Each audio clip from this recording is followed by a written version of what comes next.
Empires almost never die from the outside.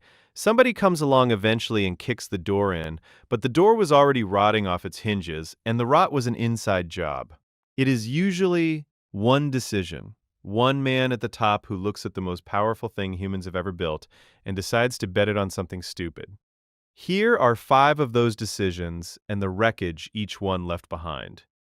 Persia invading Greece. It's 480 BC on the shore of the Hellespont, the narrow strip of water dividing Asia from Europe, and the most powerful man on earth is watching his engineers lash boats together to build a road across the sea. His name is Xerxes, King of Kings, ruler of the Achaemenid Empire, which at this moment is the largest the world has ever seen. It stretches from Egypt to the edge of India. He commands more men, more gold, and more land than anyone alive, and he is about to throw a piece of it into the ocean over a grudge. The grudge is his father's. 10 years earlier, the Persians tried to punish a cluster of small, quarrelsome Greek city-states and got humiliated at a beach called Marathon. Xerxes inherits the unfinished business along with the throne, and he decides he is not going to send a punishment force. He is going to send everything.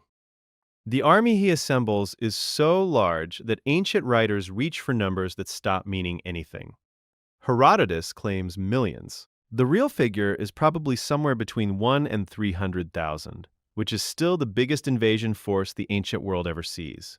To get them across the Hellespont, Xerxes builds 2 bridges out of hundreds of ships roped together, planked over, and packed with earth. When a storm smashes the first attempt, he reportedly orders the water itself to be whipped 300 times as punishment and has the engineers beheaded. Stop and look at that for a second. The man is so used to having absolute power over people that he tries to discipline the sea. That instinct, the belief that the universe answers to him, is the exact thing about to destroy his campaign. Because here is the problem nobody around him is allowed to say out loud. An army that size eats. It drinks. It has to be fed every single day, and the further it marches from Persia, the longer and thinner the line supplying it becomes.